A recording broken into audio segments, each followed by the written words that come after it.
তোমরা অনেকে গেমে ঢোকার সাথে সাথে এই ছেলেটার পিকচারটা দেখো, তো অনেকেই ভাবতে পারো ভাই এই ছেলেটা এমন কি করছে যা ওরে গেমের ভিতরে দিয়ে দিচ্ছে। তো আমি বলি কি ভাই, এটা গ্যারানা অফিসিয়াল ফ্রি ফায়ারের সম্পূর্ণ একটা ফাঁদ। তো আপনারা ভিডিওটা লাস্ট পর্যন্ত দেখবেন, না হলে কিছুই বুঝতে পারবেন। স্ক্রিনের উপরে যে ছেলেটাকে দেখতেছেন সে নাকি পুরো ফ্রি ফায়ারে ইতিহাস করছে 12 বার গ্র্যান্ড মাস্টারে। সাধারণত আমরা যদি কোনো ইটের কাম কিংবা বালুর কাম করি তাহলে আমাদেরকে অনেকে বলবে কাম। যারা রিজন পুশ করে কিংবা গ্র্যান্ড মাস্টার পুশ করে তাদেরকে আমরা ফ্রি ফায়ার ভাষায় বলি কামলা। এখন রিয়েল লাইফের কামলা আর ফ্রি ফায়ারের কামলা অনেক পার্থক্য, কারণ রিয়েল লাইফে কামলাগিরি করলে টাকা পাওয়া যায়, আর গ্র্যান্ড মাস্টার পুশ করলে মা রাতে ঝাড়ুর বাড়ি বাবা রাতে বকা ছাড়া আর কিছুই পাওয়া যায় না। যাক, মূল পয়েন্টে আসি। তো আপনারা এই যে রিজনের প্লেয়ার গুলো দেখতেছেন তারা ভাই শুধু খাই দেয় কাপ নাই, ভবিষ্যৎ অন্ধকার।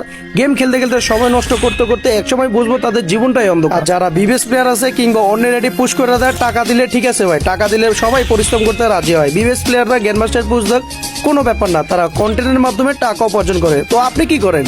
অযথা গ্র্যান্ড মাস্টার পুশ করে শুধু শুধু মা বাবার হাতে বকা, আশেপাশে মানুষের হাতে বকা ছাড়া আমার থেকে মনে হয় আপনি আর কখনোই কিচ্ছুই পাবেন। কথাগুলো বলছি কারণ আপনারা যে ছেলেটাকে দেখে ইন্সপায়ার হইতেছেন, যে ছেলেটাকে দেখে মনে করতেছেন ভাই এ যদি ভাই ইতিহাসে আসতে পারে আমরা কেন আসতে পারবো না, আমরাও প্রচুর গেম খেলি, তাহলে ভাইয়া আপনি ভুল। একজনকে দেখাইয়া গ্যারানা চাইবে হাজার হাজার মানুষকে গেমে আসক্ত করার জন্য। গ্যারানা ফ্রি ফায়ারের ফাঁদে পা না দিয়ে একটু মাথা দিয়ে চিন্তা করবেন আসলে আপনি কি কাজটা ভুল করতেছেন না সঠিক করতে। গেমটা আগের মতো মজা নাই, আমরা আগের মতো খেলতেও পারি না কিংবা আগের মতো খেলতেও চাই না। তারপরে এই ছেলেকে দেখে যারা ঘন্টার পর ঘন্টা দিনের পর দিন গেম খেলতে যাচ্ছেন তারা ভাই অফ করুন, কারণ ভাই এটা গ্যারানার ফাঁদ। দেখতেছে গেমটা অনেকে কম খেলতেছে, তাই এখন একে দেখে অনেক বেশি বেশি গেম খেলবো আমরা সীমিত সময়ের জন্য, হয় জোরে গেলে 2 ঘন্টা 3 ঘন্টা, এর বেশি না। 12 13 14 ঘন্টা খেলার কোনো প্রশ্নই আসে না। আমার যতটুকু বোঝার দায়িত্ব ছিল আমি ততটুকু বুঝে দিছি, আশা করি আপনারা বুঝতে পারছেন। আল্লাহ হাফেজ।